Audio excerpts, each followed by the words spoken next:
नेहा अपनी सास और जेठानी मधु के साथ रहा करती थी। नेहा जितनी समझदार थी तो वहीं उसकी जेठानी बहुत सीधी थी। ऐसे ही एक दिन उनके घर एक पोटी नाम का सेठ आता है।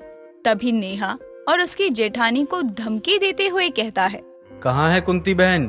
पैसे देने का वक्त जैसे ही करीब आता है वैसे वैसे तुम्हारी सास कहाँ गायब हो जाती है, और पैसे जब लेने होते हैं तब तो बार बार मेरे घर आया करती थी। अब क्या हुआ? पैसे देने का समय आया तो गायब क्यों हो गई? बुलाओ अपनी सास को। सेठ जी, सासू माँ घर पर नहीं है। शायद वो आपके पैसों का इंतजाम करने गई होंगी कहीं। जब भी माँ आ जाएंगी तो मैं उनको बता दूंगी, आप निश्चिंत होकर घर जाइए। अरे खूब जानता हूँ तुम्हें भी और तुम्हारी सास को, दोनों बहुत चालाक हो। हर वक्त मुझे बहाने देते रहते हो। आज मैं यहाँ से कहीं नहीं जाऊंगा। जब तक तुम्हारी सास नहीं आती मैं यहाँ से हिलूंगा तक नहीं। ठीक है, फिर आप यहीं बैठिए जब तक माँ जी नहीं आती। मैं और जेठानी जी कुछ काम से बाहर जा रहे हैं। अब आप माँ जी का इंतजार करिए। क्या? मैं यहाँ अकेले बैठकर क्या करूँगा? सुनो सुनो, अपनी सास को बता देना पोटे आया था। हम हैं पोटे जो अपने बाप के भी नहीं होते। नहीं दिए अगर मेरे पैसे तो कर देंगे पोटे तेरी सास के टोटे टोटे। जी पोटे जी, बता दूंगी। आप अपने बाप के भी नहीं होते। अब मैं जाऊँ? नेहा वहाँ से अपनी पड़ोसन कमला के घर जाती है, जहाँ उसकी सास छुपकर बैठी हुई थी और वो अपनी सास को पोटे के बारे में बताती है। तभी उसकी सास कहती है, अरे उस पोटे को तो मैं करूंगी टोटे टोटे। अगर आज मेरे बेटों ने पैसे भिजवाए होते तो मुझे ऐसे कमला के घर छुपकर रहना ना पड़ता। क्या किस्मत है मेरी, ना ही मेरे बेटे पैसे भेजते हैं और ना ही हम यहाँ इस पोटे का पैसे दे सकते हैं।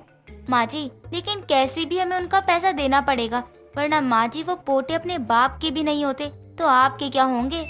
चुप कर बहू, और कुछ सोचने दे मुझे। मैं सोच रही हूँ कि किसी से पैसे उधार मांग लूं और दुकान वगैरह लगा लूं, ताकि उस दुकान के भरोसे हम अपने कर्जे से मुक्त हो जाएं। लेकिन माँ जी, हमें उधारी कौन देगा? वैसे भी हम इस गांव में पैसों के मामले में कुछ ज्यादा ही बदनाम है हम।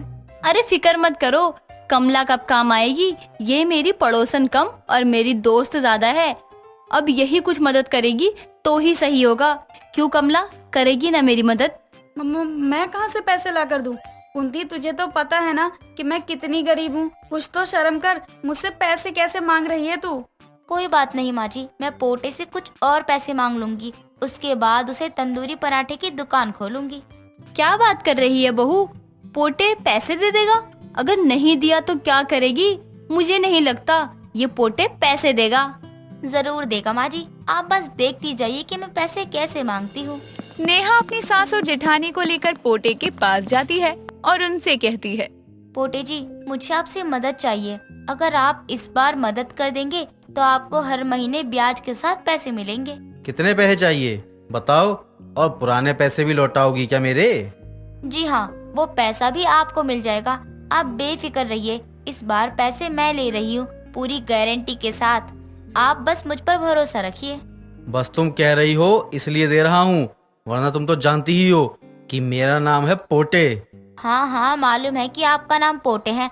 आप अपने बाप की भी नहीं होते हैं ना, मुझे पता है। अब ऐसा दोबारा नहीं होगा, आप बेफिक्र रहिए। अच्छा, बेफिक्र तो मैं कभी नहीं होने वाला। मुझे पता है तुम और तुम्हारी सास कितनी चालाक हो। बताओ कितने पैसे दूं और कब तक मेरे पैसे लौटाओगे? पोटे जी, पहले मैं तंदूरी पराठे की दुकान खोलूंगी। वो कैसी चलती है ये देखना पड़ेगा। फिर जाकर कुछ पैसे जमा करूंगी। फिर जाकर आपको पैसे धीरे धीरे लौटा दूंगी। नेहा की बात सुनकर पोटे को अच्छा लगता है और वो नेहा की मदद के लिए पैसे दे देता है। ऐसे ही कुछ दिन बीत जाते हैं और अब नेहा और उसकी जेठानी बाजार से तंदूरी पराठा बनाने की सारी चीजें लेकर आती हैं और मधु कहती है, नेहा, इतना सामान तो हम लेकर आ गए हैं, लेकिन कहाँ और कब खोलेंगे दुकान? देखो नेहा, पोटे से हमने पैसे तो ले लिए और उसका पैसा वक्त पर नहीं दिया ना, तो वो पोटे कर देगा हमारे टोटे टोटे। अरे जेठानी जी, आप इतना क्यों सोच रही हो? हम जरूर दुकान खोलेंगे, लेकिन समय लगेगा। वो क्या है ना, कोई भी चीज जल्दबाजी में नहीं करनी चाहिए, वरना सब कुछ धरा की धरा रह जाता है। लेकिन कब खोलेंगे दुकान? मुझे तो डर लगने लगा है तेरी हरकतें देखकर। देख नेहा, जितना जल्दी हो सके दुकान खोल ले। भले खाना एक वक्त का खाएंगे, लेकिन पोटे का पैसा चुकाएंगे। ओफो जेठानी जी, आप डरती बहुत हो। अगर इतना ही डरना है ना तो आप अपने मायके चली जाओ और वहीं रहो आप। अरे कब से कह रही हूँ थोड़ा वक्त लगेगा, आप तो मेरे पीछे ही पड़ गई हैं। मैं माँ जी को बुलाती हूँ, वही बताएंगी। नेहा अपनी जेठानी को लेकर अपनी सास कुंती के पास जाती है। तभी उन दोनों को अपनी तरफ आते देखकर कुंती कहती है, दोनों एक साथ? क्या बात है, खाना बनाने में कोई परेशानी हो रही है क्या, जो दोनों सरासर यहाँ चले आ रहे हो? माँ जी आप नेहा को समझिए, तंदूरी पराठा बनाने का जब पूरा सामान लेकर आ ही गई है तो दुकान क्यों नहीं खोल रही और पूछी कि कब खोलेगी। क्यों नेहा बहू, ये क्या सुन रही हूँ? तू तंदूरी पराठा बनाने का सारा सामान भी लेकर आ गई और मुझे बताना जरूरी तक नहीं समझा? माँ जी ये बहुत जरूरी था, अगर पहले से सामान लाकर रख देंगे तो हम कभी भी तंदूरी पराठे की दुकान खोल सकते हैं, इसीलिए मैंने अभी से दुकान खोलने की तैयारी कर ली है। माँ जी आप नेहा से पूछिए कब तक दुकान खुलेगी, हमें पोटे को पैसे भी देने हैं, अगर इस बार नहीं दिए तो माँ जी वो आपके साथ नेहा के भी टोटे टोटे कर देगा। मैं तो चाहती हूँ जितनी जल्दी हो सके आप नेहा को दुकान खोलने को कहिए। बहू तू परेशान क्यों हो रही है? नेहा समझदार है, कुछ न कुछ उपाय ढूंढ लेगी। मैं भी तो कब से यही समझा रही हूँ, सब ठीक हो जाएगा, लेकिन ये है कि बोले जा रही हैं, मैं अब इनको और नहीं समझा सकती। नेहा, मधु और कुंती बातें कर ही रही थी कि तभी उनके घर उनकी पड़ोसन कमला आती है और उनसे कहती है, क्या बात है, बहुत जरूरी सभा चल रही है सास बहुओं के बीच, मुझे भी बताओ क्या बात चल रही है। कुछ नहीं, बस तंदूरी पराठे की दुकान खोलने की बात हो रही है, लेकिन कहाँ खोले यही सोच रहे हैं, दुकान ही नहीं मिल रही हमें। ऐसे तो कोई जगह भी नहीं मिलेगी, तुम सब घर बैठे ही जगह ढूंढने की बात कर रही हो, भला ऐसे कैसे जगह मिलेगी। वही तो मैं भी कब से कह रही हूँ, कब दुकान खुलेगी। जवाब में आता है आप फिक्र मत करो, अब आप ही बताओ। कमला जी मैं कैसे फिक्र ना करूँ।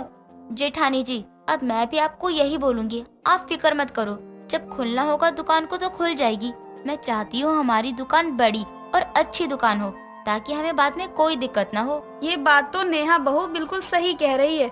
देख मधु बहू, अगर नेहा कुछ कह रही है तो कुछ सोच समझ कर ही कह रही होगी। हम सबको पता है नेहा का दिमाग कितना चलता है इन मामलों में। हाँ लेकिन कभी कभी कुछ अच्छा करने का सोचकर कुछ सही नहीं होता, इतना याद रखना नेहा, आगे तुम्हारी मर्जी।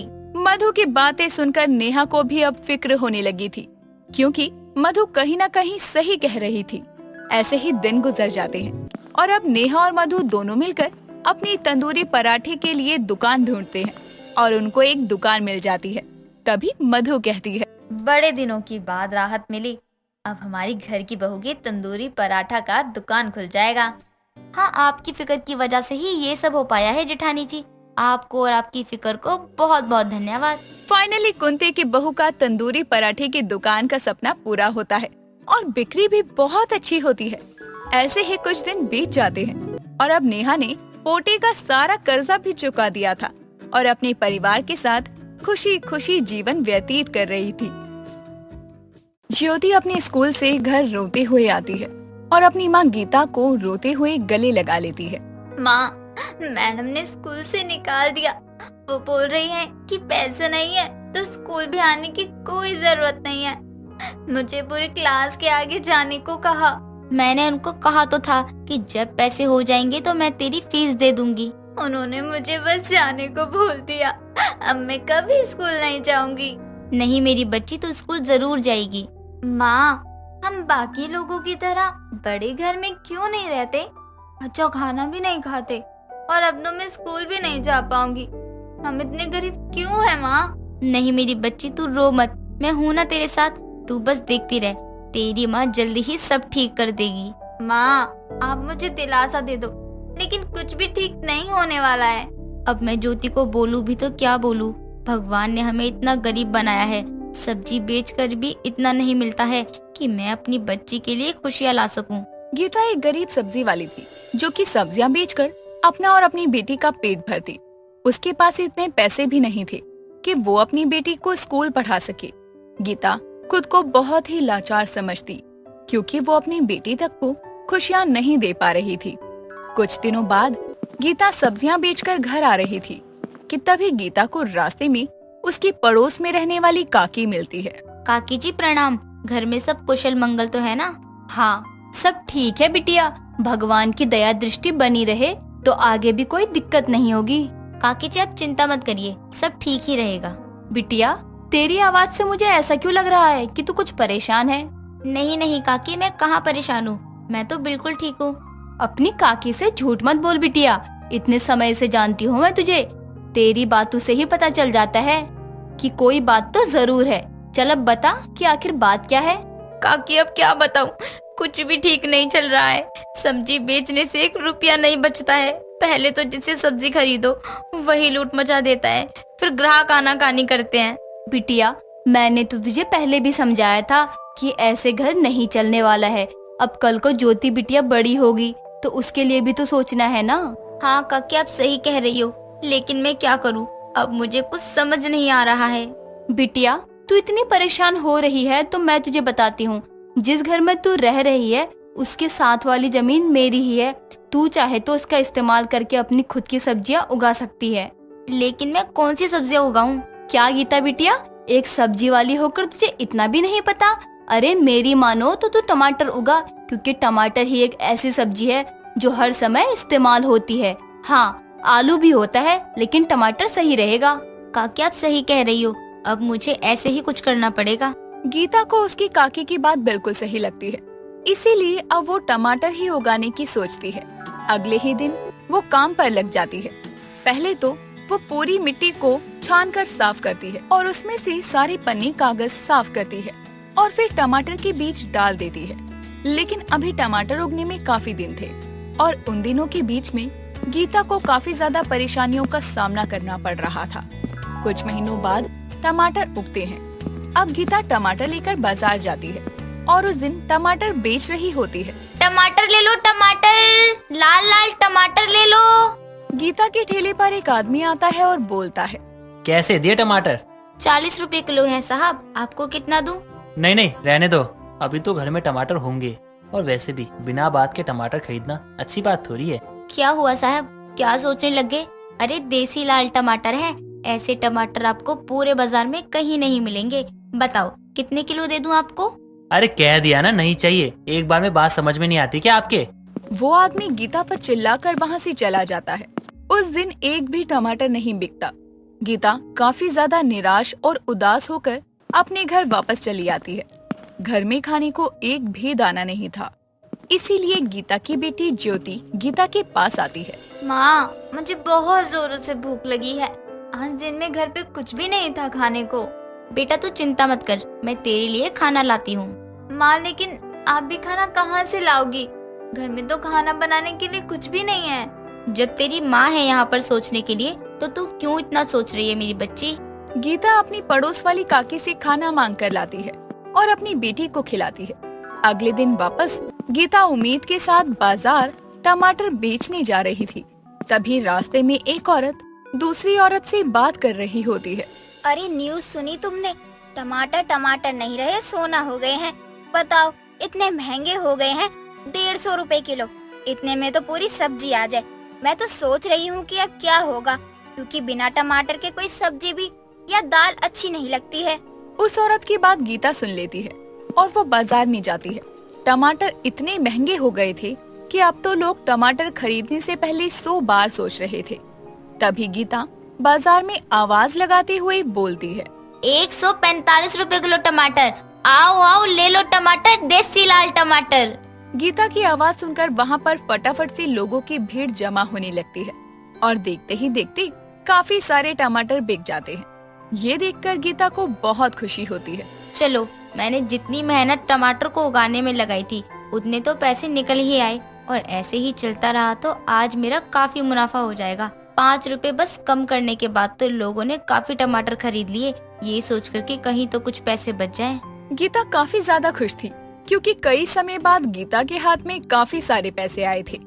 टमाटर महंगे होने की वजह से कोई कम टमाटर भी ले रहा था, तो गीता की कमाई अच्छी हो रही थी। ऐसे ही कई दिनों तक चलता है। कुछ दिनों बाद गीता अपनी बेटी के लिए बहुत सारा अच्छा खाना लेकर जाती है। ये देख ज्योति बेटा, मैं तेरे लिए कितना अच्छा खाना बना कर लेकर आई हूँ। माँ, ये सारा खाना आप लाई हो, वो भी मेरे लिए? और नहीं तो क्या, अब मैं ये सारा खाना किसके लिए, बाहर वालों के लिए तो नहीं लाऊंगी ना। वाह, बहुत अच्छी हो सच में। दोनों माँ बेटी बड़े चाव के साथ वो खाना खाती हैं।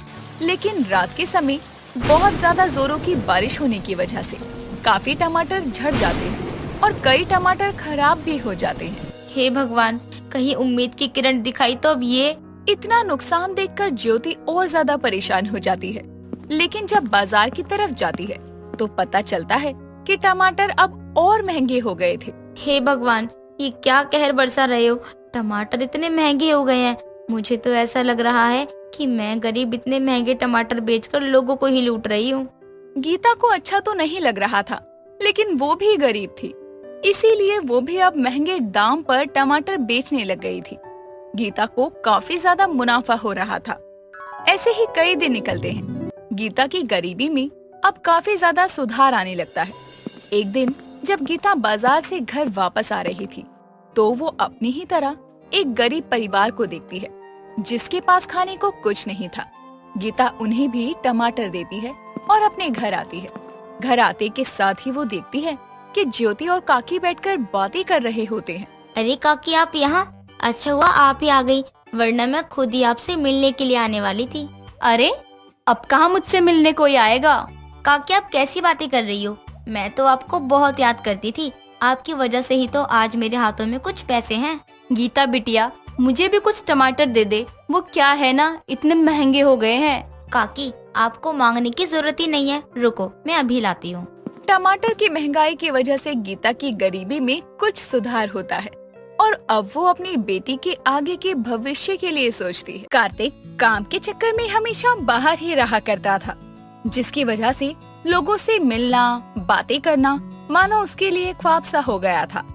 कुछ टाइम बाद उसकी माँ कामिनी उसकी शादी एक आरती नाम की लड़की से करवा देती है, जो कि कार्तिक को एक मिनट के लिए भी अकेला नहीं छोड़ती थी। हमेशा उसके आसपास रहने का बहाना ढूंढती थी, जो चीज कार्तिक को बिल्कुल भी अच्छी नहीं लगती थी।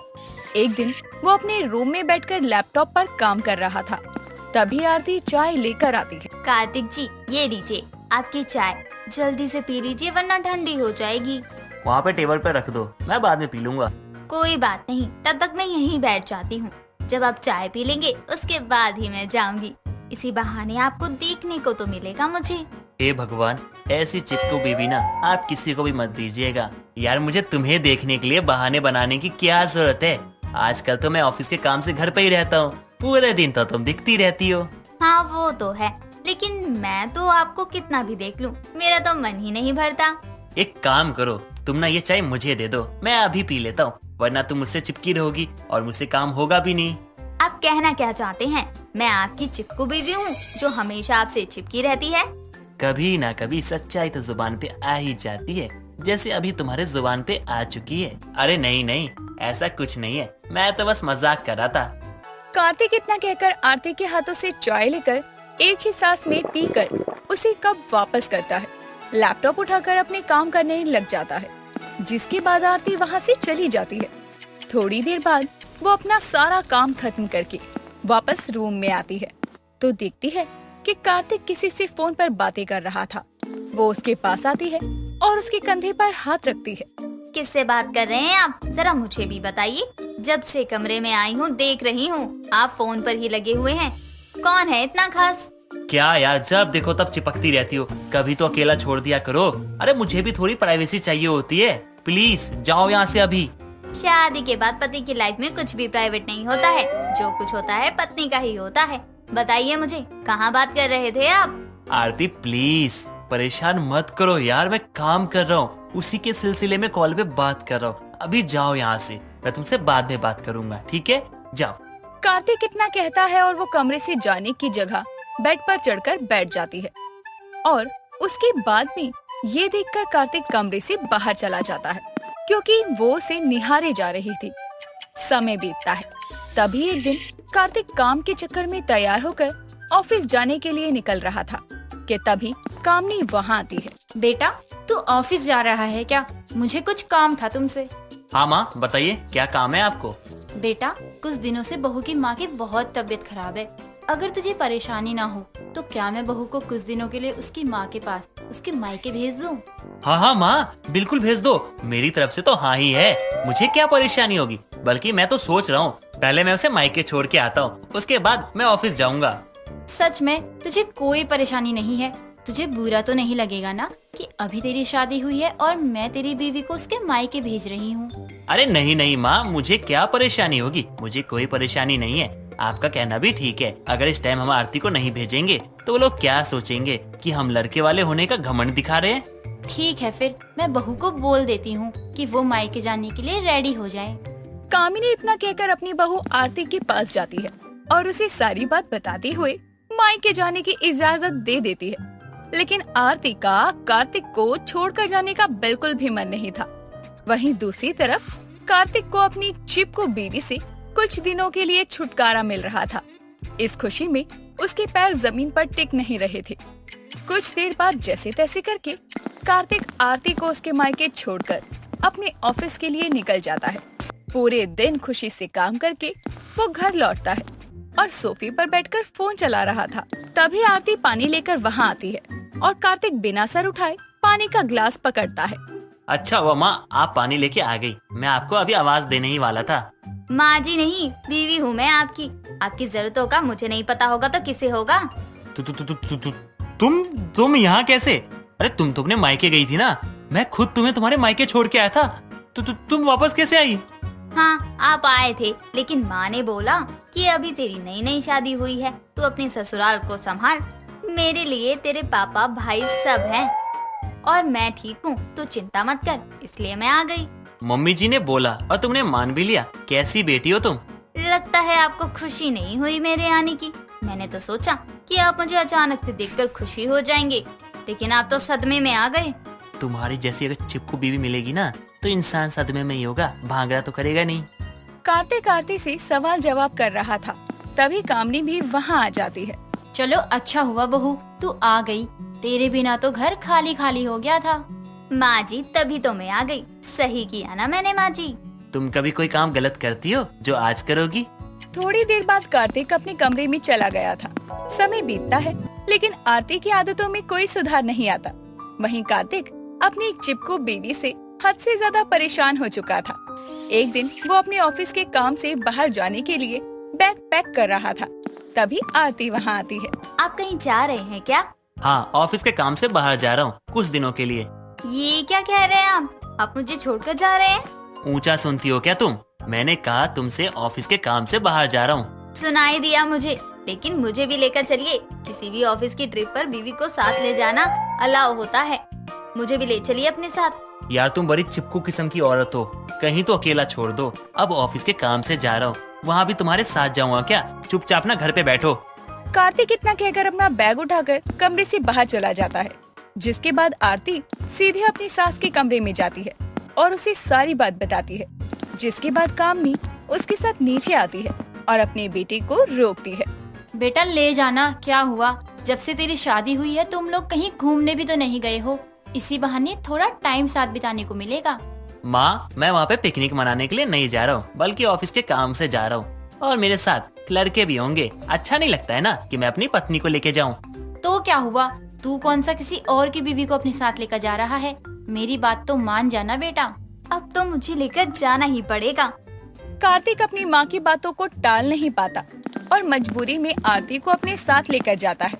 वहाँ पहुँचने के बाद कार्तिक ऑफिस के काम में बिजी हो जाता है और आरती कमरे में ना रुककर उसकी मीटिंग वाली जगह पर जाकर उससे थोड़ा दूरी पर बैठ जाती है और उसे देखने लगती है, जिसकी वजह से कार्तिक का काम में ध्यान नहीं लगता। बहुत समझाने के बाद भी आरती अपनी चिपकने वाली आदत में सुधार नहीं लाती। एक दिन रात को कार्तिक अपने रूम में आराम कर रहा था, तभी उसका दोस्त अनुज वहाँ आता है। भाई इतनी अच्छी जगह आया है, चल कहीं ना कहीं घूम कर आते हैं। सभी दोस्त होंगे, मजा आएगा। हाँ यार चल, वैसे भी कल तो हमें निकल ही जाना है। मैं भी चलूंगी आपके साथ। भाभी जी आप नहीं जा सकती, वहाँ सिर्फ लड़कों की पार्टी है, आपको कंफर्टेबल नहीं होगा। नहीं, मैं अपने पति के साथ रहूंगी, जहाँ वो रहेंगे। एक काम कर भाई, तू अपनी बीवी के साथ यहीं रुक, क्योंकि ये लड़कों की पार्टी है, इसीलिए वहाँ किसी लड़की को ले जाना ठीक नहीं लगता।